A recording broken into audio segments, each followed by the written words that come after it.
Yes, people. I've just ate my Shorty's biscuits, and there was one that had a blue string in it. Yeah, that's amazing. So I'm not going to eat that. But if you are watching this back, please smash the like button. And for everyone that's in here live right now, you know what to do, man. We always ask, you know what to do. We're going to be joined by Nobbins today, as you can see down below. And man, well, Mr. I don't want to come on because I went to the Fulham game, Don Greasy, which is going to be here in a second. This is going to be our Tuesday panel, and it's going to be more context, less than being shameless. I don't think that's within the mojo of the afternoon. But Nobbins, man, long time. You look quite sharp. Good, nice haircut. You know, your background's looking decent. The camera's crisp. You know what I'm saying? Like, life as a Man City treble winning fan. Damn, I ain't spoken to you since. Thank you, Cassie. You look lovely too, by the way. So do you, man. I'm a scruff. Don't do that. I'm not a girl. Oh, you look so pretty. No, I'm not none of that. You know what I mean? None of that stuff. But yeah, man. Go on. What are we saying, Nobbins, man? How's the channel doing? How's you doing? How's your wife doing? Yeah, we're doing good. She's not my wife yet. She's my girlfriend. Oh yeah, she's listening in. Hey. We've put him on the spot. We have been together for nearly a decade, to be fair. So I think she's getting a bit impatient and getting a bit bored of waiting. But yes, it's everything's going well, thank you. Yeah, I'm just currently trying to get like a tactical area set up with an overhead camera, so I can do more deep dive analysis videos for my YouTube channel. So that's going well. Just getting all the cameras together, and yeah, it's going good. A new addition since last I was on the channel. Signed Shawnee Wright shirt. Doing absolute bits, and yeah, I'm doing good, man. Sick. What are you saying, Dom, man? You went to the Fulham game, probably not with the best of thoughts of the game, but then look, man, look at the cheeky smile. See how things change in 1 week. Now, yeah. Hey, listen, big up the chat, man. Big up Nobbins. Obviously, big up everyone. I just had a few things to finish with work in it, but yeah, man, it'll be a good show. It'll be a good show, man. Things are slowly but coming together slowly. Happy man. Chelsea fans are happy people. Yeah, they think they're in the corner. They think they're. I ain't jumping no gun yet. Exactly. I'm seeing things I want to see in it. Hey, Don, I'm not here to hate. I'm not here to. I saw something good yesterday. I can't lie. So something a little bit more sustainable. Mo disagrees, but I think I didn't watch his channel to see what he's had to say about your club. But yeah, man, today talking about if Pochettino has Chelsea ticking, looking like the players have some sort of chemistry going on. Colwell looks a little bit more suited to left back. Maybe that's the long-term plan, maybe, to play him with Badiashile. Should Man United sell Rashford in the summer, potentially? Is he really overrated? People know my thoughts in the last video as well. We'll dive into that. And then even Arsenal's unbeaten run, is it underrated? Can it still continue against, obviously, in the Champions League? You know, because here we are, man. They've had some injuries. You know, they ain't had the best of performance, but they're still unbeaten. You know, they'll be screaming invincible soon. But yeah, man, Don, man, talk to us about yesterday. You was there. What did you see? Listen, I saw a well. Say that again. Apologize to Gallagher. Bro, I don't need to apologize to Gallagher, man. One thing about me, you have to. I don't need to apologize to Gallagher because what I've been seeing, the pitch yesterday. Nah, bro. Listen, Gallagher again. I'll get into that, yeah. But listen, Gallagher hasn't been this great guy that people have been going on about this season. He's been average, in my opinion. Yeah, for Chelsea, he's been very average. But yesterday, what I was seeing from Gallagher is someone that had that final end product that I've been asking for, Mo. Do you know what I'm saying? Basic things like finding, you know, his players, just playing them simple passes, the little threaded passes, playing it around the corner, even getting involved with the triangles in the midfield. He was doing it really well, man. We know what Gallagher does off the ball. Pressing, he's one of the best in the league. Do you know what I'm saying? I can't say anything about his work rate. But the problem I've always had with Gallagher is his work on the ball. He hasn't got that quality on the ball. Do you know what I mean? But yesterday, I don't know what he ate before the game. He must have had some jollof rice or something because he was looking a bit cultured. Yeah, pounded yam. Yeah, definitely a pounded yam. He had some pounded or something, bro, because he was playing like it was like Power League, bro. Like I was looking at him like, raw, this guy's looking like he's got a bit of flair today. Do you know what I mean? Confidence. I don't know whether it's the fact that he's got the armband now. He's like, do you know what? Fuck it. I'm gonna take it to these, man.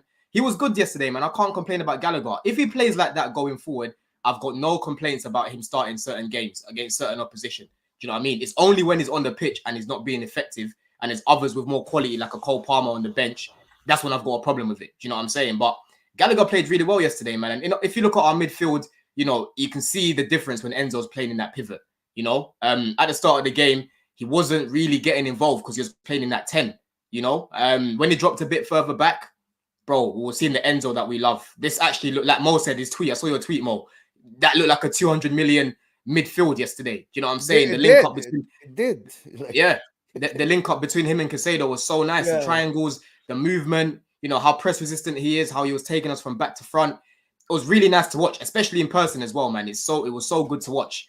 And then like Levi, listen, for me, I think it's still better. You have to apologize to Pochettino as well, because he saw this left back vision from Levi Colwill, sharp passing, picking up the moment to go forward, and he did it yesterday. Probably, I think Levi Colwill was on your match. He was good yesterday. He's the one who opened up the game. He was good yesterday, but he's still better at left centre back, Mo. Like for me, his performance against Brighton was actually better than yesterday. Like yesterday, he was very good, very, very good, but he still looks a lot more comfortable at left centre back. And I think we can use his passing range a lot more at left centre back. Not to take anything away from Silva, because Silva, again, he was really good yesterday. The whole back line was good, man. Disasi, you know, people keep disrespecting this guy. I think he's come in and he's just been doing really well. He's been doing well for us. He's not the quickest guy, but his IQ, you know, in the air, the way he's aggressive as well, his ball playing ability from the back, he's been good. Cucurella playing at right back out of position, putting out performances like that. Yeah, man. So I'm just looking at us right now. We've actually got a foundation to build from. You know, you've introduced guys like Cole Palmer that I've been calling on. Nobbins, me and you had a conversation about him. I told you he can play in the 10. I know he didn't play in the 10 yesterday, but he did against Brighton. He got 2 assists. I didn't say he can't play in the 10. I said that he is better at right wing, and I think that you will see that. And that's where he played against Fulham as well. Yeah, he played against Fulham at right wing, but he was floating a lot into the midfield. And against Brighton, he played as a 10. In my opinion, I'd rather him play in that midfield. I think he's definitely that link that we've been missing. And for Broja's goal, he played a big part again. Mudryk, you know, it would have been nice to see him in the second half, but he had a little bit of a niggle. But it was good for him to finally get that first goal. You know, so many people have been trying to rub out this guy, man. But all it is with Mudryk is give him that confidence, give him that consistent game time, and you can see what he can cook. Like, when I think of Mudryk, I think of someone like a Pep coaching him, Nobbins. I don't know if you agree, yeah? And if Pep had Mudryk, for example, the way he's got Doku right now, I think that guy would cook. And I think he's got the right manager to help him develop right now.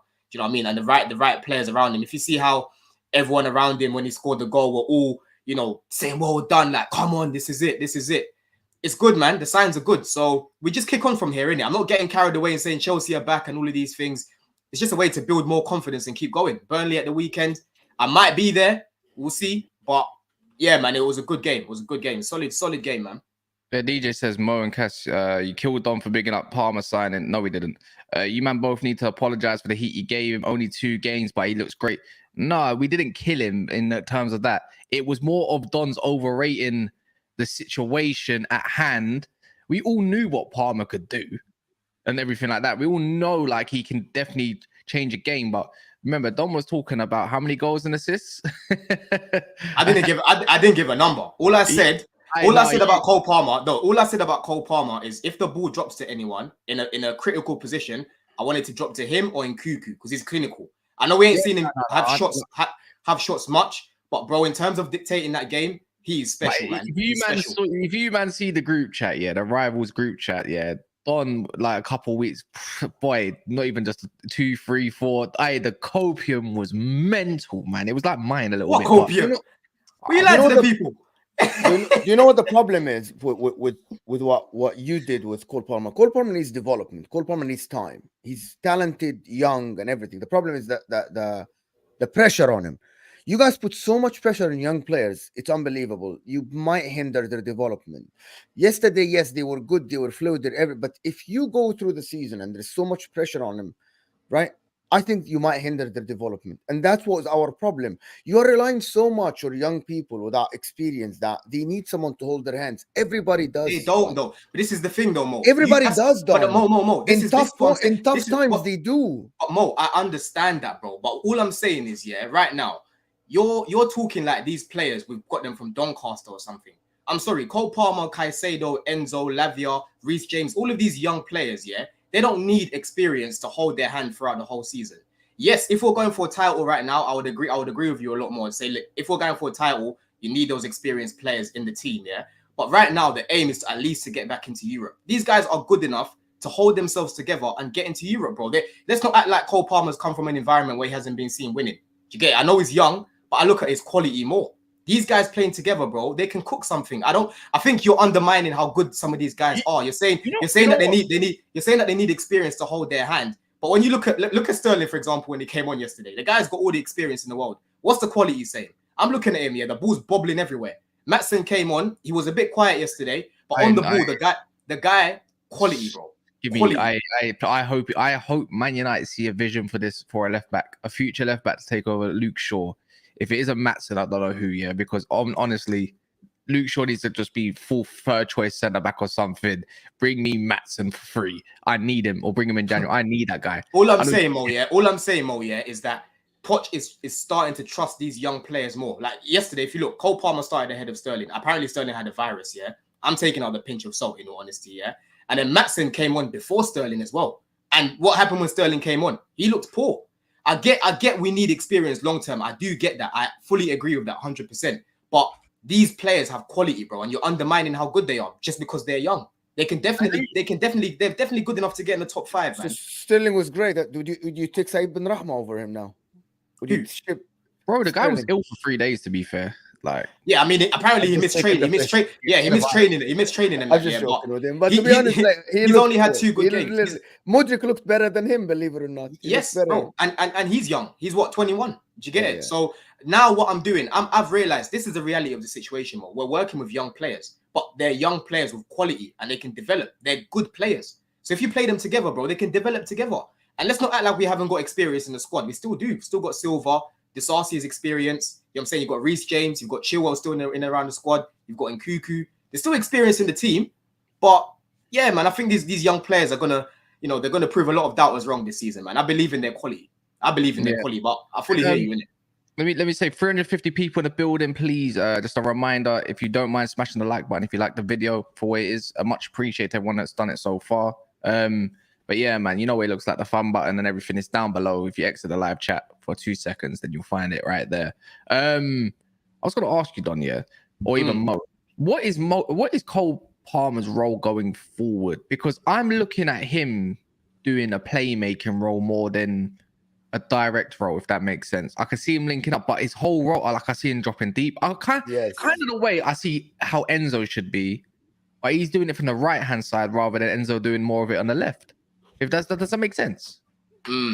What's his long? I can actually give you a couple of sentences, yes, about what I had on my notes. I said he is active everywhere on the pitch, Cole Palmer, and I said, and I wrote, he's asking for the ball every time. He isn't holding the line and just waiting for the ball. He's like dropping in the pocket, asking for the ball, wants to get on the ball. This is someone who wants to dictate where the ball is going to go the next time. And I know he's young and everything, and I said he's young, but the way he played yesterday and the way he's very confident on the ball is something you love to see from a player like Cole Palmer, to be honest. For Chelsea, I think it's only positive. I don't know, you saw the same yesterday. He was very active, not passive, not waiting for the ball at the line, just asking for it every single time, no matter where it was on the pitch, showing up, creating angles for his teammates. Is that what you see? And Mo, how old is he? 21. And usually those sort of performances, asking for the ball, who do you normally expect that from, Mo? Normally from someone like Sterling, to be honest, someone older. There we go then. You see what I'm saying? This is what I'm talking about. Cole Palmer, the guy he does his job and goes home. Even when they interview him after the game, it's like he doesn't want to do it. Do you know what I'm saying? The guy is just so naturally gifted, man, and he's gonna play a big part in what we want to do going forward, man. If I haven't even checked his heat map, I'm sure he was everywhere. He was everywhere yesterday. I was seeing him going onto the left-hand side. I was seeing him going onto the right. I was seeing him playing like a 9. He was everywhere, bro. He was floating, trying to make things happen. Do you get it? With Kearney back, right, and Broja looking quite good, to be fair. What you said about your lineup now? Like Kearney's Kearney, yeah. I can't lie. He's Carney, yeah. I'll call him Kearney, man. He's a carnival, bro. Kearney. Yeah, bro. Obviously, I saw what I saw against West Ham, and that was definitely against a decent West Ham as well. But I'm saying, what's your lineup? If everyone's fit, that's currently that can be selected right now, who you choosing? This is a good headache, Cass, man. This is a very good headache, man. Boy, listen, I'll play Palmer in at 10. I'd still play Sterling on the right, see what he can cook up with more quality around him. Enzo Caicedo behind them. I'd play Broja up top. I wouldn't drop him. Jackson out, yeah. Jackson out, yeah. I wouldn't, bro. He scored, didn't it? He scored. So keep him going. It's a healthy headache, man. I be telling you, man, about Broja, man. People writing him off. The guy makes a whole difference. How does a 6'3" guy be able to dribble in tight spaces, man? Yeah, he's good, man. He's good. I liked him yesterday. The thing about Broja yesterday still is not he moved like Jackson and everything, but he looked like someone who is hungry more than like he isn't frustrated. I think that it's all about what you said, Dom, before the confidence. The confidence of Jackson. Broja looked confident yesterday. He missed that first chance when it was offside, but he kept going. Didn't stop running, didn't stop asking, didn't stop linking up the play. He slotted in Gallagher the second half with the ball that went to Maatsen. I thought he was so freaking good. I felt bad when he got injured.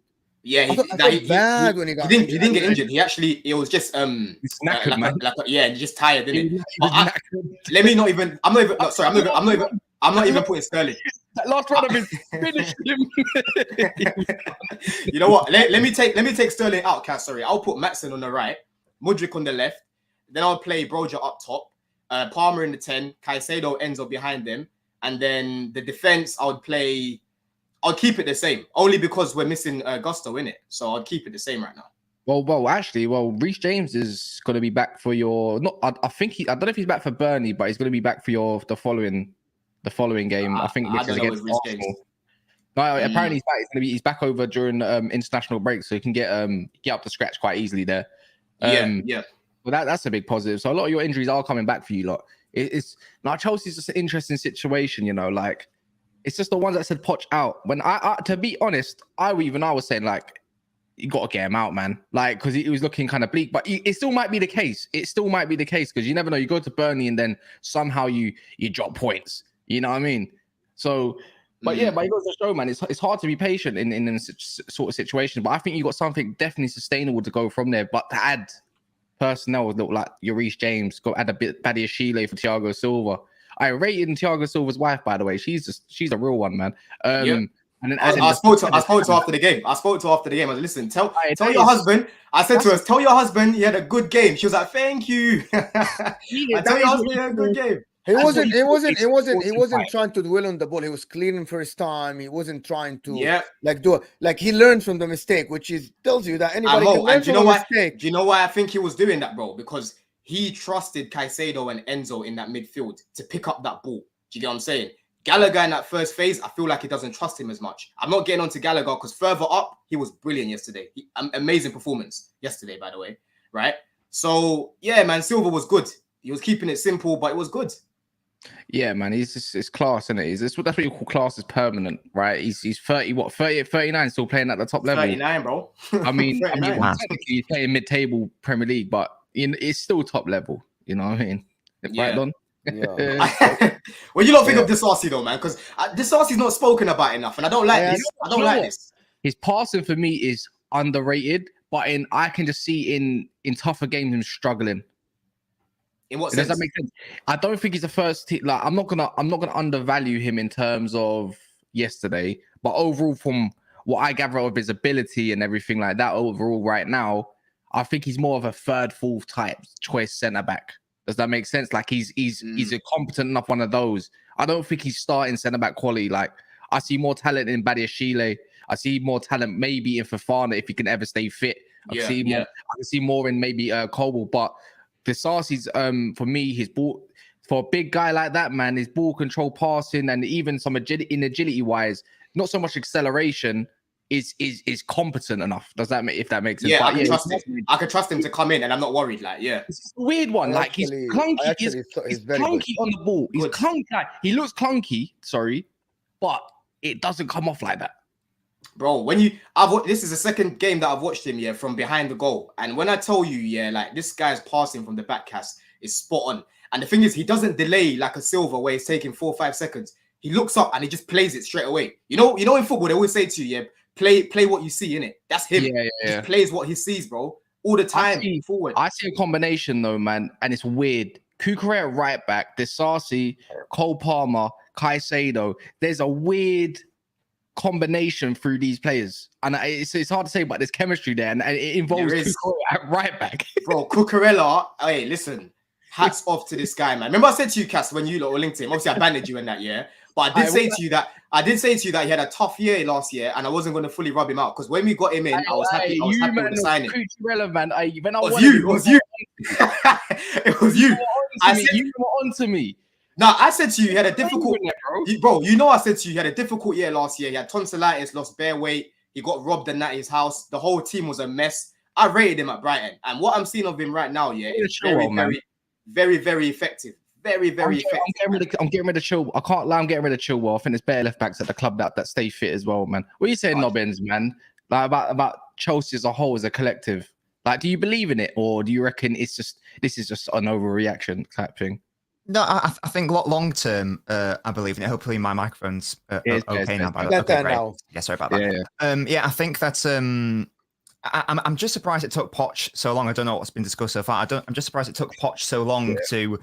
I mean, we aren't in the, we aren't coaches, etc. But we all sat here and could tell that Enzo Fernandez being played further forward was a massive waste. He clearly needs to be played a bit deeper so you could properly utilize him. It was so obvious that the best solution was to play Caicedo and Enzo together in almost a double pivot or whatever. And if you're going to play Gallagher, he's got to be the one to go ahead of them rather than trying to shoehorn in Gallagher deeper and pop in Enzo ahead, because you lose a lot of what Enzo provides there. So yes. So obviously the bare necessities have to happen. First of all, you've got to play the right players in the right positions, or positions where they can thrive. But there is too much talent at Chelsea for them to fail long term. That much is obvious, and eventually talent will prevail over even a poor coaching and management. So there's still a question mark for me whether Pochettino is the long term man to see Chelsea get back to winning league titles and that sort of thing. But there's no doubt that if you look at this squad, I don't know what the average age is, but let's assume for argument's sake this squad stays together for the next 3 to 5 years, and they sort of like get to more sort of like 26, 27, 28 years old. There's no reason why this team, in terms of talent alone, can't be up there in terms of competing for the biggest honors. Enzo, Caicedo, Palmer will be that guy. It'd be interesting to see Nkunku when he's brought back in. All these players coming back from injury, like Fofana. I really like. We talked about Disasi. I love the look of Badiashile. Every time I've seen him play, I've been really impressed with him. It's really important to have a really competent left-footed centre half as well. That's what Badiashile is. So yeah, there's still a couple pieces there, but long term, if the players, if Chelsea are able to keep hold of these players, if they're after their big long-term contracts, I think that there is a serious threat. The Chelsea will be up there, but I don't see it being a short-term thing. Don't think that's what Bowley wants. I think it will be a long-term, as I say, 2-3 years down the line after a couple more transfer windows as well to really finely tune the squad. So before we move on, I got a couple of questions that we spoke about yesterday. Is that Chelsea, they were the highest position team before this game, but this game they actually surrendered the position completely to Fulham. Is that the way to go forward to this Chelsea team? Like hold their place, stay behind the ball, and then hit on the counter? I'm really intrigued to know what Don thinks. Yeah. Yeah, I think what affected that in the second half was the fact that obviously Broja came off, and we brought on Maatsen on the right as well. And I think we saw at the game, we controlled it really well. Like I was in the ground yesterday, in the Football Terrace group chat, they were saying how Fulham were on the front foot. I didn't feel at any point that Fulham were going to score. Like I kept saying to Charlie next to me, like look at our shape. Look at our shape, Charlie. Like our shape right now is spot on.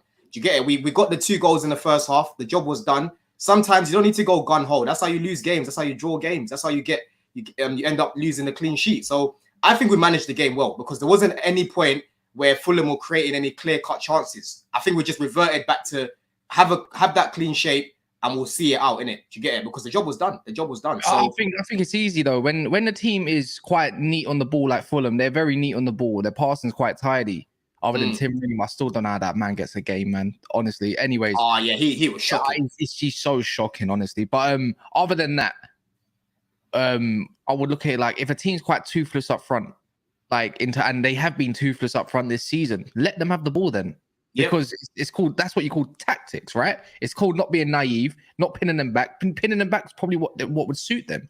It was, I think Chelsea on one hand were quite lucky they didn't have Traore as an outlet to run at someone, whether it's left or right. Maybe Iwobi should have started as well, but other than that, it was managed. Like even other than Lukic's a shot, did anyone really think that Fulham were really in the game? Yeah. No, I thought Chelsea put them where they wanted, to be honest. Didn't sense it at all. They were forcing crosses. They were just trying everything, and they weren't able to create clear-cut chances. Yeah, very similar to what we were seeing with Chelsea past after 2-0, he killed it. He killed their momentum. You saw a lot of head drops straight away. It was done for me. Like other than Pellegrini showing how good he is really, and Pereira in some cases, but boy, like Paulinho, by the way, in person, bro, that guy is a unit. Robinson, poor, I would say, for one of his poorest games, but that's because he got shut down quite quick. They're right back, Castagna, he's not really defensively capable going forward. As I was waiting for my Uber, I'll show you in the group chat after. I saw Castagna. I was chatting to him for a second by the corner. He literally just pulled up on some random road next to me. But yeah, I had a quick convo with him. I didn't even realize who it was until I saw his family with all Castagna on the back in it. I was like, oh shit, it's my man. It's Castagna. The whole family was Castagna on the back. Yeah, the whole family were there. What's the conversation? I was just like, I was like, who's that? They're like, oh, it's Castagna. I was like, oh. I was like, what are you saying? I was like, let's take a picture quickly, innit? And we took a quick picture. I saw, what's his name? Is it Tom Kenny? Yeah. He walked past number 10, Yeah, he was like on his phone. He walked past me because them man obviously was in Fulham minutes. They must live around there. So I see him as well. And then I was like, yeah, have a good season and that. He kept it moving. No, but what did you see with Castagna before you clocked it was Castagna? I was looking and I saw people taking pictures, like his family in it. So I was like, who's that? And then when I clocked the back here, they all had Castagna tops on. I was like, okay, it must be Castagna. Then I clocked it was him. Fair enough. Yeah. Fair enough, man. It's not a bad move for him. Fulham could be in trouble this year, man. But yeah, man. Jimenez, I think he's finished. His career is done. I think it's finished. His head injury's been finished. I think it's finished, bro. He's finished. I feel bad for him. I feel bad every time I'm watching him because the guy was absolutely good before the injury. He was so freaking good. Yeah. Are we talking about Manchester United? Do you want to talk about Manchester City first? Let's talk about Man City first. Why would I want to talk about Man City? Let's not talk about Man City, man. Man City. So you're confident again that they're going to get the win away at Leipzig? Is that probably? They battered them 8-0 there last year, so it don't matter. That's tomorrow's news. Let's talk about today, yeah, because I big up the comments, yeah. Big up the comments. They had my back. Marcus Rashford, yeah. Let's talk about Marcus Rashford, Nobbins, yeah. Okay. Is this guy overrated or is he underrated? Well, where do you rate him? And I'll tell you. I think that says everything you need to know. If it's one great attribute or two is pace and scoring goals, when you take the way I look at it, once you take away someone that can match his pace and someone that can, when he does stop scoring, what does he contribute? Well, I guess for me, I think that I think this is like a point I made a couple of weeks ago, when the whole pressing gate happened of, like Rashford's not pressing how he should be doing. And I think that there are some players where you can afford for them to have like no off-ball contributions, if you think of Messi and Mbappe, but Rashford isn't that good. So if we're rating him as that sort of level of player, then yeah, he is overrated. However, at the same time, if you take Rashford out of the team, I don't really know where else United's goals come from, and I don't know where their creativity comes from as well, to be honest. So he's not perfect by any means. He's obviously not the level of some people think he is this Mbappe type figure, but I think it would be a huge mistake to decide that he's got to come out of the team on a long-term basis, because I think if you do that, I think the performances will get even worse, to be honest. But Cass, I'm guessing you're not of that. No. So you know what? This might be a long segment. Mo, run it. Go on. Listen, first, people, there's over 530 of you here, and the likes are not even in 200. I think that's embarrassing. It's free content. This video is free. All we're asking you to hit that like button. Looks like thumbs up underneath your live chat. This is how the channel go to different and new audience, and we get more subscribers in the channel. So hit and that it's free to button like for us. It's free to like. It's not going to cost you a penny. Here we go, people. You're doing your job, so hit that like button. So Cass will talk about Rashford and tell you that he doesn't like him. No, you know what?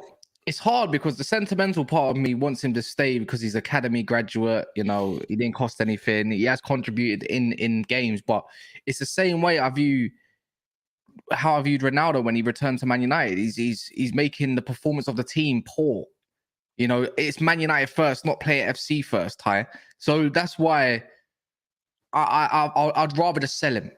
You know, like I'd rather sell him if I'm being totally honest. Like next season, sell him, not utilize him.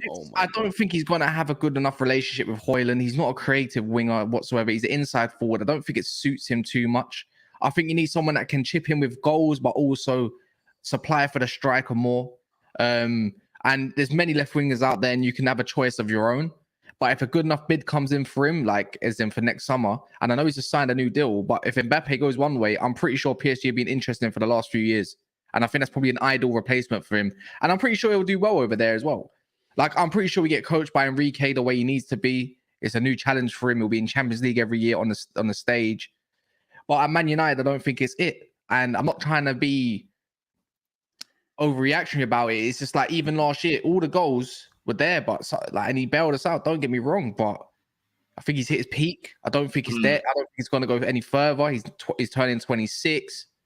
And I'm choosing the new striker over him because I finally got a number 9, and I'd rather supply him. It's not even just down to stuff like that, Don. It's like discipline as well. It's discipline. Like what Ten Hag wants, from what I've seen in both games, or even more games, he's not disciplined enough. He goes into areas that Højlund supply, like is that, or like a number 10 will be in a higher up position. He can't stay when he got moved to the right. He still didn't stay touchline because he was impatient, trying to get the goal and trying to be the winner. It's the same thing with Bruno Fernandes. He's not the only issue, Rashford. There's other issues. But right now, he's affecting gameplay, slowing it down, making stupid decisions time after time after time. Every time I saw Højlund live, by the way, make a run, and I'm talking direct run in between Gay and Anderson, he got ignored. You see what I was saying to you? What did I say the other day when we was on stream on Sunday? I said to you, with these young players, you need to feed them. Yeah, easy opportunities. And he's not doing that. Højlund is trying to feed off scraps, bro. Do you know what I'm saying? Just on that, Cass, your point was that he's not finding Højlund, which I do agree with. But do you not think it would be fairer to give him some time to adapt? Because the last season or however long, he has been forced to be the main man. He's been forced to be the goal outlet. I think of last season, for example, who was up top? I mean, it was Weghorst or whoever. So do you not think that it's going to take, it's not going to be like he can immediately adapt from being this, out and out goal scoring wide player to now doing that, but also a bit of creating. So if you think, correct me if I'm wrong, you're the United fan, Cass, but in the COVID season, which was the 1920 or 2021, one of them, it was Rashford on the left, Martial up top, wasn't it? I'm pretty sure Rashford got like most assists that season. So there is evidence that he can be that more creative winger. So is it not a bit silly to just totally give up on him? No. Look, that's like asking Jack Grealish to go and be a goal scorer. There's no point, is there? Like, there's literally no point. He's not a creative winger. Like, yes, he might have a few assists. That's younger Rashford. This is now Rashford. Do you know what I mean? Like, he's a different person. He's got his contract. He's not fighting for nothing no more, if we're being totally honest with it. He's not going to be that guy. It's like looking at Bruno Fernandes and remember all those assists and goals he got? Go look at the type of assists. Some of them are 2-yard passes. So is that really? It's simple. I don't look at it like that. I'm trying to move forward as a club. The last decade, Man United fans, even to myself, got comfortable and hyping up mediocre players. And if they're meaty, at least do the basics well and do the basics right. He doesn't do that either. So I've seen there's no point. He's been here for 8 years. That's enough sample size for people to know where he's at as a football player. As a football player, I just don't think he's good enough to be at this club, and I don't think he's good enough to stay on the bench either. Like, as in, I don't think he'd want to stay on the bench. He'd want to be a starter somewhere, which is fine. But this is just my opinion. I'd honestly cash in on him, and I'll go get a winger that can actually play football and do the basics well and do more than just basics to be a starting winger. I'm looking at, and this is the conversation. I completely disagree. I have seen people develop in 26 years old. I've seen people develop at 25. I think you've got to give him at least a season. For me, this is the subject of Man United's reign in the last decade. This is the subject of poor coaching, poor decision making, and everything else. If Rashford had a successful club around him, it would be a totally different player because there'll probably be one or two managers in that during his time at Man United. But this is it. This is how we have to suffer. One of our better academy products being not that great. If I'm being But totally that's what a coach can do to a player, Cass. A coach can develop a player. Yeah, but Mo, the thing is though, yeah, Cass, listen, we've had this conversation before, yeah, and to be fair to Cass, he was saying at the beginning, he was like, listen, Rashford's gonna have to adapt his game, yeah, to actually be like more a team player, not a be more of a team player. But the feeling I'm getting from Cass is that he's had enough. And he feels that nothing's going to change because, end of the day, this is Rashford. This is him. He wants to be the main man. And honestly, I don't disagree with why he's being skeptical because honestly, deep down, I don't think Rashford's going to change up his game like that. I don't need to develop a 20. I don't need to look at Ten Hag and developing a 26-year-old man. Like it's not the case. Yes, you can change the game a little bit, but it's not his game that he wants to play. He wants wingers touch. Clearly, he wants wingers touch type. I've seen Thierry Henry change his game under Pep Guardiola. Let's not compare Thierry Henry, football icon. No, but what I mean is not. I'm just giving you an extreme example. The reason why I said Thierry Henry is that Thierry Henry was a superstar at Arsenal. Oh my God! Are you doing this, Mo? Are you doing this? Comparing Thierry Henry? No, I'm not. See, I'm not comparing him, but to show the case. No, you're not listening. To show the case, you have to give an extreme example to show the case. If I give you any other example, you wouldn't believe it. To show the case, you get a superstar that was the focal point, that was the one that everybody talks about. No. And what I mean, to show the case. To show the case, you're not listening. You don't want to listen. To show the case. You have to get someone who changed after being a superstar to be someone who is embedded in the system. That's to show the case, right? Jack Grealish was a superstar at Aston Villa. He was a mediocre superstar. But my point is, you can change the way you play at old age if the coach is good enough to use you, to utilize your abilities. Marcus Rashford might not be Thierry Henry. He's not Thierry Henry. He's not the same thing, right? But he can. If Thierry Henry, my point is, if Thierry Henry can adapt the superstar, I guess Marcus Rashford can. Man. No, he Why can't, not? Man. Because his footballing IQ is not near the genius of Thierry Henry's and the David Ginners of the world and players that actually been there, done that, and have a brain and actually a genius themselves. Rashford is not a footballing genius, bro. Yeah. He knows one thing only. He ain't got a football brain. He hasn't got a footballing brain. You're not telling me that he's dead, like his brain dead. No, he's not. He's not brain dead. Mo, having IQ is different, bro. Having that IQ is very different. I get what you're saying, guys, but it can be. I just the reason why I'm saying that because I hate for Man United to lose a talent like this because he is talented. But he's not for what the coach wants. He isn't Kylian Mbappe. No, he's a talented guy. I'm seeing the development of young players like Garnacho and stuff like that. People that can be molded into Ten Hag's vision. I've seen it the last couple games when Garnacho comes on. It doesn't look so much more impactful. It's looking more professional. It looks a little bit different. You can tell when the rawness is fading and he's doing what's been told and doing less stuff that gets him into bad positions. Like you don't see Garnacho trying to take on a man all the time. He's doing it in selective decisions. So just on Rashford, he would say touch tight and do what the coach wants. That's the type of molding that you need in and around the club with obviously superstars as well. But I'm not saying Garnacho is a solution in any. You shouldn't be relying on an 18-year-old guy. But for me, Rashford is not that person, and I think he needs to take a career move somewhere else, and it's not in Manchester. So is your issue with Rashford that he can't be this more creative winger, or is it that he refuses to be that creative winger? Is it an issue of ability or application? No, I'm telling you now, he can't be it, and he doesn't want to be it. Every single season, so it's both. Go watch the last 5-6 years or something of him. At the end of the season, he always talks about an injury that he's had and what position he thinks he's best at. Left wing, striker, right wing. He changes his mind every single year. The guy doesn't even know what he is or what he wants to be.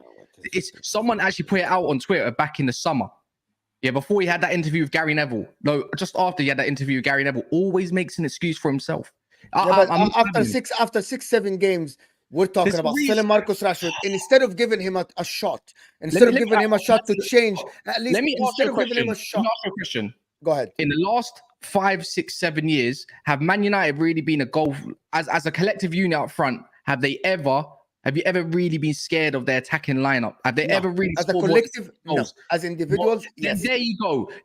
There's one common denominator in that: Marcus Rashford, and the other one that doesn't help with this is Bruno Fernandes because he's an erratic man with the football, and that's true. I'm not. Grenade I'm not- launcher. think listen, we're I am on not issues, to be fair. debating. The thing is, between me and you, I'm not debating that. After 7 games, you're talking about selling one of the most talented players that came through your academy over the give past a 10 shit. years. But Don't that's care. it. You I are being reactionary. Yeah, but I'm not- Mo. No, the thing is though, I'm not hearing that. I can fully understand where Cass is coming from because end of the day, he's a United fan, so he's obviously going to be a little bit more emotional towards his club, yeah. And if you're looking at Rashford, he's been there in the first team nearly a decade now.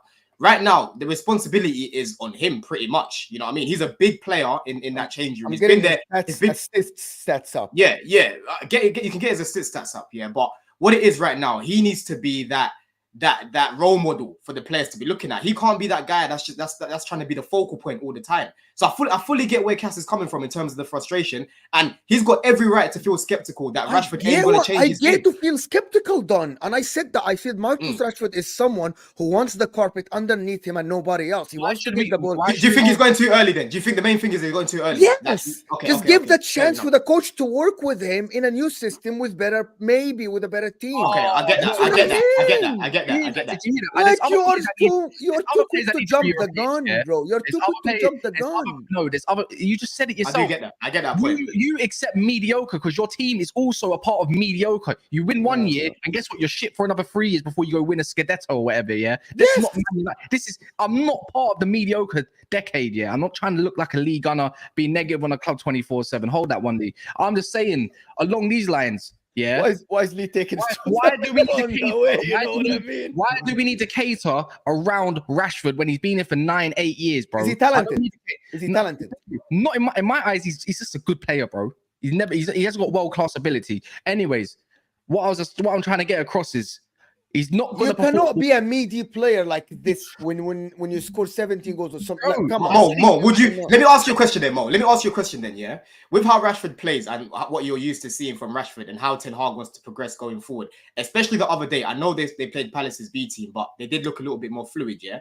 Do you feel that Rashford is a little bit players, bro? Do you feel that Rashford can be is being detrimental to how they want to kick on going forward? Yeah, in your opinion, 100%.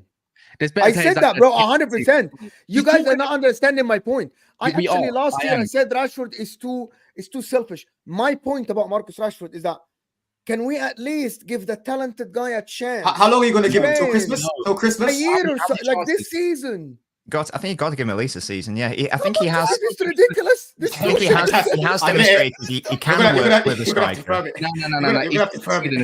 He's not succeeding the season this time because when you're trying to play football and you're trying to play possession based and you're trying to break down a team, that's when the footballers come out and show who's good and who's not and who can listen and who doesn't. He's one of them. He's a net negative player, just like Bruno Fernandes. Negative players.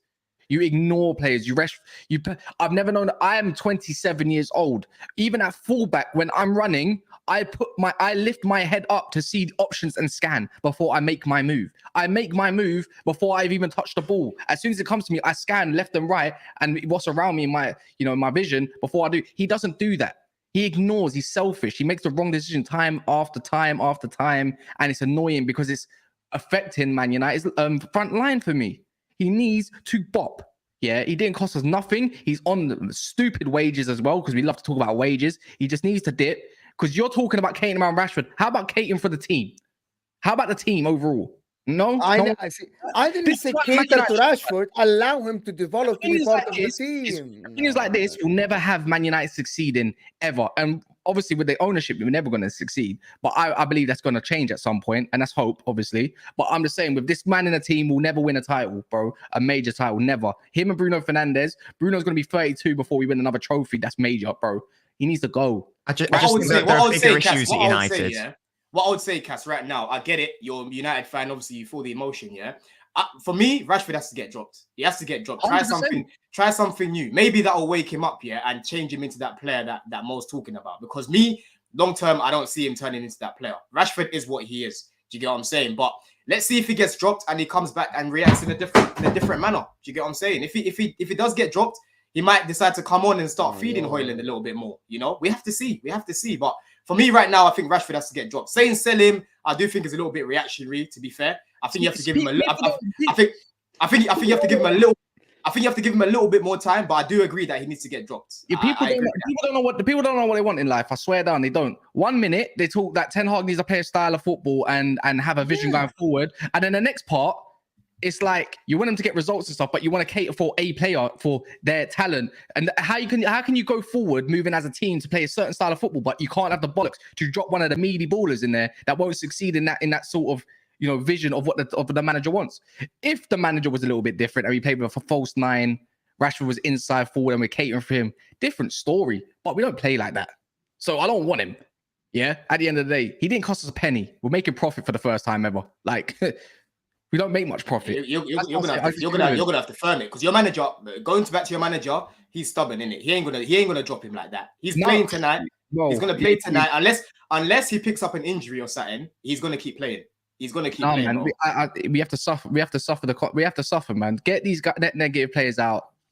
Get the ones that are actually proactive, man, because he is not it, man. He might chip in with a few goals here and there, but at what cost? Probably the performance. So, bun it. Because when the tough gets going, like when you're 1-2-0 down, I don't look at Rashford because I know it's not coming from him. Did it come from him from Forest? Remember it was 3-2 down? Remember it was 2-0 down? Did it come from Rashford? Got lucky with one of the penalties, but guess what? The performance was dog shit. Keep it a buck, man. Anthony was the best player on that pitch that time. Anyways, yeah, man. At least Bruno. At least the only thing about Bruno, when you're 2-0 down, or you can somehow get moments of him. I'm tired of players that have moments to bail you out all the time. Moments players need to dip if they can't have an overall performance with moments, like De Bruyne. Like what's it called, Saka. It don't matter. That's just the way I look at it. Maybe he needs to change his number. Maybe he needs to go back to, was it 39? That was the best version of Rashford. That was the best version, man. Tom Polai says, ETH knows he is on his last legs. He plays Rashford because he covered over the cracks last season. Praying he goes on a run again. I think he's out of ideas. Facts. We'll see, man. We'll see. We'll see tonight as well, man. I'm not buying this, but anyway, something. I actually think that yes, he should drop Rashford, but sell him. I think it's going too far. Man, I think like deciding to sell him now before you even drop him. Let me ask you a question. For me, like let me ask you a question, yeah, because like I every agree. player now is not gonna. It's gonna be like. Let me ask you a question, then, Mo, yeah, because I agree with that point. I think it's a bit too early to say to sell him, yeah. But let's say he has a similar. Let's say he has a similar sort of season like what he had when Ronaldo came, where he was basically like poor that whole season, yeah. In the summer, would you say sell him then, or would you still say give him time? Yes. I can't lie. It's Man United. Go ahead, Cass. Go ahead. My vision of Man United doesn't include the Glazers next summer. I am going on a summer overhaul. Rashford is not included in this overhaul. He is getting sold. Go get me an actual guy, an actual football player that supplies a striker like Kvaratskhelia. Yeah, go get me another one. There's bare left wingers out there that you can go and grab. There's so many left wingers that are actual football players that cater for their striker. Go get me one of those. Yeah, because it's not him. I don't care about those superstars, man. How many times have you know what? Yeah, Ten Hag needs to show him some videos of Sterling at Man City and how he used to create from the wing, and Sane as well. That's when they were young, when they were like 20 years old, bro. When they were like 20. This is a guy that Mo was trying to develop, a 26-year-old, a big man. Bro, I have seen. I swear to God, I have Thierry Henry. Yes, we've heard you. No. I'm gonna give you even a different example. Mourinho, within one season, developed and changed Diego Milito. One season. I think you can change the way a striker plays when they're the focus. Yes, he changed the way he played. So here comes the point. See, Don said something. Here comes the point. Is Ten Hag the man to change players to cater to his way of playing football? That's the $1 million question, Cass. Do you believe Ten Hag can take a player and change the way they play or change their mentality? I think the game. Mourinho did it. Pep does it. The game's changed, man. I think the game has changed so much, Klopp man. does that. Jurgen Klopp does that. I hear it, but if we're keeping it up with Diego Milito, he was only good other than Genoa. One season, two seasons. But he was 31. He was 31, Cass. He was 31. Yeah, but it's different, man. It's changed. Do you think its striker is different? It's different eras, bro. It's different era. Football's changed. It's different. It's way more technical than what it is. You can play robust players back then and succeed. This day and age, you can't. Not really. Not unless you got a lot of technical players, because defenders have got better overall as a footballer. So I don't think it's about IQ. It's about IQ. Do you think it's about IQ? So, Why? my question is: Samuel I Eto'o was a striker. Go ahead. I'm just giving you an example. I'm trying to give you an examples. I'm giving you examples to just show up the case that it's about the coach and it's about the willingness of the player. If Marcus Rashford wants to stay at Man United, he has to change. A coach can't change every single player. It's just one of no, he can't. I think Rashford, he got his confidence back and he played a certain style that suits him, which is like counter-attack and transition. But overall, it's not sustainable, as you lot are moaning about all the time when it comes to Ten Hag. So when it comes, when the tough gets going, mate, and he don't succeed and it doesn't look right, bro, if you cannot even rip Joe Ward in 2023, why do I want you in my team? Why do I want you in my team? Is that why I have to accept you? You know what? When I saw that compilation, I'm sure you lot have all seen that compilation from someone was in the stadium. They filmed Rashford, I spoke about it, Don. Oh my god, my man head down, not looking around, driving at 3 players, trying to dribble 3 players, just bumping, with a train. And he has a cheeky yeah. It's exactly a train, right? Like the thing is, though, I'll give him the season. Of course, I'm going to give him the season because he's going to stay here for the season. But if I'm getting new ownership, he is not a part of it. I think you're getting shares from Ratcliffe. That's what is going to happen. I don't know. I don't care. I think that's what sounds about right. Wherever it is, I don't want him part of it. I just want football players that can cater to what the manager wants. That's it. And a lot of people asking me in the chat about the bad examples and the good examples. There are examples that people can change. Like I said, Raheem Sterling isn't going to be able to adapt at Chelsea. Isn't the guy to adapt from the Man City system to the Chelsea system, because Man City is completely different. There are many examples. Avik here is saying the Phillips, and he's saying Pogba and all this stuff. You can give the bad and the good examples, but unless you try with the talented players, you'll never know. Like, imagine if Don said after 5 games of Sterling, sack the guy, sell the guy. I'm like, okay, so you haven't even given him a chance to. No, I'm letting him construct his front 3, man. He's got Anthony. That's the sign. He's gonna have to hold that one. Let's see how he does with Hoyland when he comes back. Well, let's see, because I've seen Anthony with Haller, bro. Like, I've seen it. Like, it's and this goes back to my point about United. Yeah, you're talking about Anthony. This is a guy that you lot don't even want in this level. These are the guys that you're calling upon. If he can listen to manager instructions and let's see with a striker this time. Let's see what happens in that part. And I'm gonna wait till he gets that left winger. Then we can judge Ten Hag's attack a little bit more. You know what I mean? He has to hold it down when his signings are on the pitch. Rashford ain't one of his signings, and if it ain't going to be one of them, what team would you start today then, Cass? Let's talk about the game tonight then. Yes, I like that. I like that. Exactly the same one against Palace, except for the defense. Obviously, I want Varane and Lindelof starting. Hold on. So you don't think that Bruno should start? No, he's going to answer me. He knows what I'm going to say. I said this to you before, and you started having a go at me last week when I said I want the exact same team as Palace to start against Palace on the weekend in the Premier League. So why you want Mason and Bruno in the midfield again together? No, he doesn't want Bruno.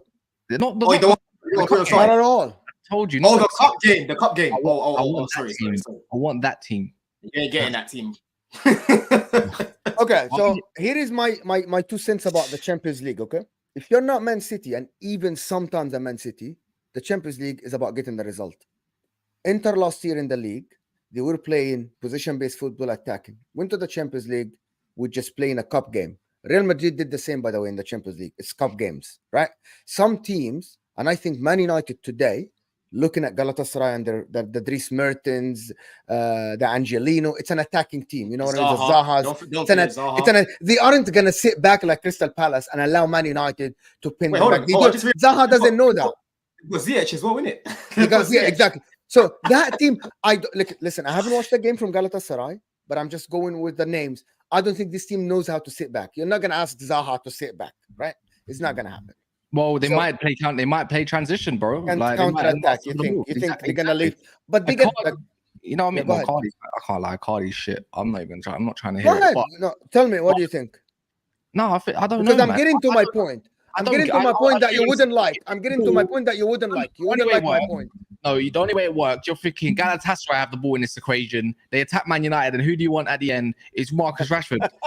How many times have we He seen knows Marcus? me too much, bro. We've been How too many, much. how many times have we seen this season alone? Marcus Rashford taking the ball, yeah, and trying to counterattack and him fucking up the counterattacks over and over again. How many times, Mo? Many, but how many times we have Okay, seen then. him? How many times we Okay, have then. seen him succeed No. last year? How many times we have seen him succeed This last year? season. Stop thinking about last year. Stop doing that. It's now. He's off form. You're talking like Gareth Southgate, bro.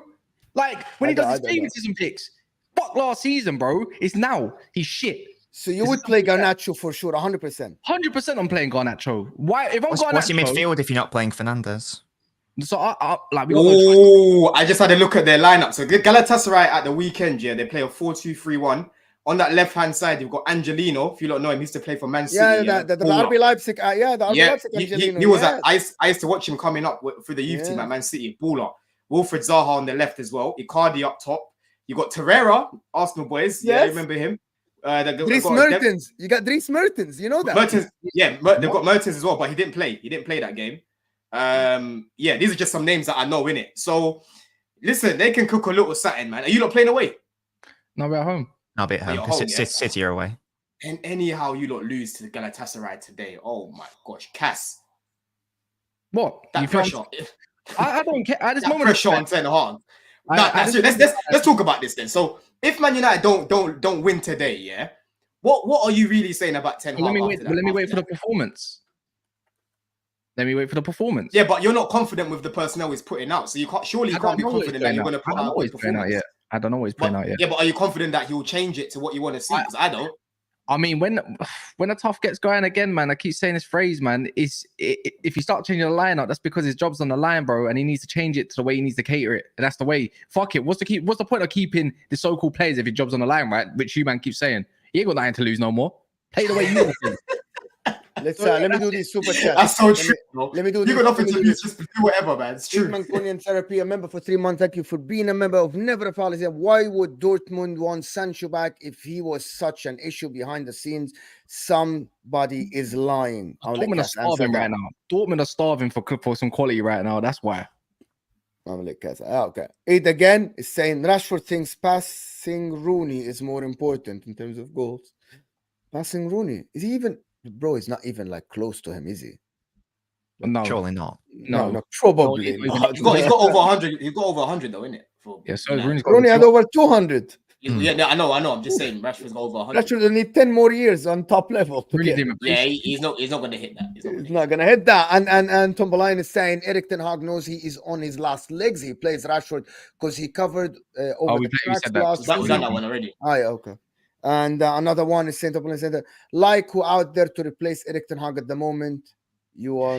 I keep saying this. It doesn't matter who you replace it with. It's going to resort back to trying to play he wants to play. It'll look okay for 2 games. It will fail. You'll go back to playing transition, counter-attack, wait for the next season, get giddy because you finished top 4, tries to play you want to play, but you realize you still got the same couple players that helped you in your first season, and it's shit because they're shit, because they've not got no footballing IQ. That's what it is. That's the truth of the matter. That's the same cycle of Man United coaches over the last 10 years since Alex Ferguson. Same thing. Never changed. Never changes. So stop catering for these meaty ballers that keep making the club not succeed. Maybe it's the club's fault for not getting a sort of manager that caters to the better players, like Rashford and Bruno. Maybe it's that. But I don't know, man. They back Ten Hag now. Ride it. I hear you. Right? Look, listen. He stayed second year. You have to succeed. This is it. Otherwise, it's just a vicious cycle. You don't have to succeed. You just need to see a vision going forward. Proper structure. Yeah. They even have Ndombele. Hi. Mertens it's gonna be a good game. I actually hate that it's today, to be honest. If they got Ndombele and Torreira, they don't even last 90 minutes. And I don't think Ndombele didn't start. He doesn't He start. gasses out too quick, man. I don't get a guy like that. He's so talented, but he's just not committed to fitness. They got the other guy, Karim that played for Mönchengladbach or something like this, or played for. You guys remember that guy? I don't know, man. I wouldn't know, man. We'll see tonight, innit? And Mo, Dries Mertens actually came on the 73rd minute. He did come on. They have a very good squad names. It's 2019 for them. It's decent, man. It's It's decent, I can't 2019 lie. for them. They're playing it 4 years ago. Yeah. Last But part anyway. though. Last part is Arsenal's unbeaten run underrated. If they're top of the league, maybe, but they're still. Are they even second? I mean, they could be after this I weekend. think they are second, innit? Because Liverpool lost. I think Spurs are second. Spurs might be second on goal difference. Yeah. Well, okay, yeah. I haven't checked. Listen, I don't check the table until at least 10 games in. I don't really check it. I'll lie. Yeah, I think that I'd rather be top of the table than unbeaten. This is why. I mean, this is a wider conversation about, are the Arsenal Invincibles slightly overrated? I would rather have more points and more wins and fewer losses. To be honest, that's my sort of take on the whole thing. Technically, they're better off than they were last season, though, because last season they had one loss in the bank.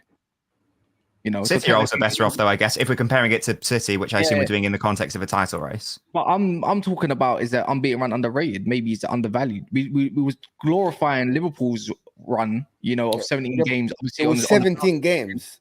Yeah, I'll be real with you. Bournemouth, they were very good. That's definitely the best performance of the season. Yeah, but like I said, Bournemouth, I don't rate them one bit. I've spoken about them. I don't know what they do in training. They're crap. We should have battered them. Yeah, Bournemouth. Anyone that goes over there, you should be getting 3-4 against them, man. 3-4 against them, man. But for Arsenal, how they've been playing overall, their performances, I think eventually someone's going to catch them out, man. I think someone's going to catch them out.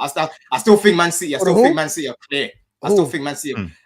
Someone. Arsenal. More. You're saying Arsenal. I'm not trying to compare it. No, but no, I disagree with you because the way they played against PSV and the way they played against Bournemouth, and Bournemouth, they tried to a little bit press. I think Arsenal now, without Trossard, without Martinelli, if you're that fluid in the game, I think when the players come back, remember Thomas Partey's back as well. You'll have options. I think you'll have options off the bench, and I think this is Arsenal going back to, we experimented this, we experimented that. Yeah, we'll go back to what we know. It's as simple as that. And I think they are in a very, very good place at the moment because you didn't play well and you won the games, and now you played well for the last 2 games. Yeah, against Spurs is completely different, but you played well against PSV and you played sensational and you scored 4 in each game. I think you're in a good position because you tried both and both worked. Defending worked, and attacking worked, and full-on attack worked. So I think he's done with experimenting now. What it is for me, Mo, as much as Arteta's done with experimenting, I'm looking at individuals. Do you get it? I'm not seeing the same level of performances from certain individuals like a Saka. I know Saka's got the GNA on paper, but when I'm watching him, bro, I'm not seeing the same Saka I was seeing last year. Even like Martinelli before he got injured, Odegaard, I'm not seeing the same guy I was seeing last year. So I'm looking at them individually as players right now, as well as the fact that they haven't really reverted back to basics. So before I start being a little bit more convinced, because I'll be real with you, last year I was a lot more worried. A lot of my Chelsea friends or my rival friends, Arsenal ain't even doing that well. I was telling them, bro, these are the real deal. But this year I haven't had that feeling yet. I need to see it first. Same. I think if anything, Arsenal have got maybe. I know it's early days, but from what I've seen so far, for most of the games, I think Arsenal have got slightly worse compared to last season. And I know we make the point over they got more points. I think in the early stage of the season, especially, what I value more anyway is performances over results. Obviously, results are important, but over the course of a season, performances will tell, underlying numbers will tell. And Don said it with Saka. He's been getting lots of like goal contributions, like lots of goals and assists. But if you actually look at the individual performances, he was great against PSV. He's been great against Bournemouth. But outside of those games, I think for the most part, he's struggled isn't the right word, but he's not this. I don't think he's as good. I think the midfield balance isn't quite there now that Xhaka's gone. Obviously, the Timber injury is a big issue. So and they're just not creating to the same level. Let me go. I'm not trying to compare it to City, but I'm trying to say like along the lines of let me give you a famous line. Yeah, attack wins you games, defense wins you titles. One thing you can say is it's definitely true, mate. It's definitely true, mate. It's not. Go look at the Premier League winners. You'll find that the ones that score the most goals win the Premier League more often than those that concede the fewest goals. I mean, Man United, Chelsea. But I'm telling you statistically. Yeah, but you score a lot of goals, but you also concede a lot less than you're not. Pardon? Have you not had like one of the best defensive in terms of conceding the least goals in like the last 3 years? No, but the point is over the course of in Premier League history, if you look at every single winner, the ones that score more goals win the league more often than those that Tell you one concede thing, fewer. and so Alex Ferguson can tell you another thing. But anyways, I'm just saying this year. I'm not comparing it to Man City. I'm saying that the undefeated run is currently right now is a bit underrated or undervalued in that sense. If we're gonna go through their games, they won 2-1. Like, let's start from the start of the season. They beat Forest. It wasn't the greatest performance. They beat Palace 1-0 with a red card. Drew to Fulham. But then after that, they beat Man United 3-1. Wouldn't say it's Arsenal's best performance, but they got it over the line against a big team. 1-0, solid display against Everton. They battered PSV. They drew against 2-2 against Tottenham, which was probably underwhelming for them. Then they beat Brentford, obviously, in the Cup, which was another clean sheet. And then they beat 4-0 with another clean sheet. You're only as good as your last game, right? That's another saying. You're only as good as your last game. So Yeah, if we're going to go off exactly, of that one, they got their injuries back because we like to talk about injuries. Yeah, they've got Jesus back more fit. You know, Declan Rice has come back in the fold again and is fit again. Saka, for what we know at the moment, maybe he was never injured. Maybe just needed a bit of rest. He's still getting goals.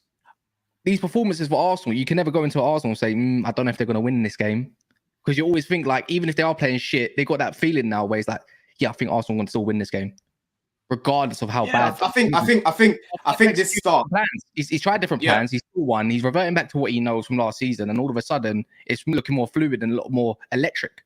Yeah, right? I think this start definitely gives them a bit of a platform to like kick on now, innit? Like actually kick on properly. Because even a lot of the Arsenal fans amongst themselves internally, they even forget that they're unbeaten because they haven't been convinced with the performances in large parts of the season. But again, I think it's a good way now to kind of kick on. They've got Partey coming back. It's a good foundation, innit? It's a good foundation. You started off the season, you haven't lost yet. You're what? You're second on goal difference. Let's see how they get on. Let's see how they get on in it. But for me, I need to see it before I believe it first. I really want to know what falls down or like.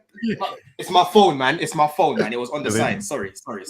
A-Fresh TV says Arsenal were a surprise last season. That's why they look better last season statistically. They are better this season, lads. Based on what stats, though? In terms of chances created from open play, I think they're like at lower mid-table. And the only reason why they're in sort of like the like third or fourth in terms of chances created is because they've had like 5 penalties this season. So in terms of actually open play creating big chances, from what I've seen so far, as things stand, they've gone backwards. That they aren't as fluid as they were. And I think the other issue is that teams do you think now you have gone backward as well. Pardon? Do you think your team has gone backwards compared to what last year? At the end of last year, you mean in terms of like this stage last year? Yeah, no. At the end of last year, the end. We're definitely not as good as the end of last year. No, definitely not. 100%. Compared to the start of last year, though, I think we are better. I'll say this though for you lot though. I think the Wolves game in a glimpse. This ain't going to be 100%, but it goes to show what I think Daps said himself, where you miss the old lads that did go, like Yamares that can win you a game, or Gundogan that can win you a game, or even KDB because he's out, to be fair. Yeah, but you look way more fluid. If anyone tells me right now that City do not look a lot more threatening than last year, then you're out of your mind.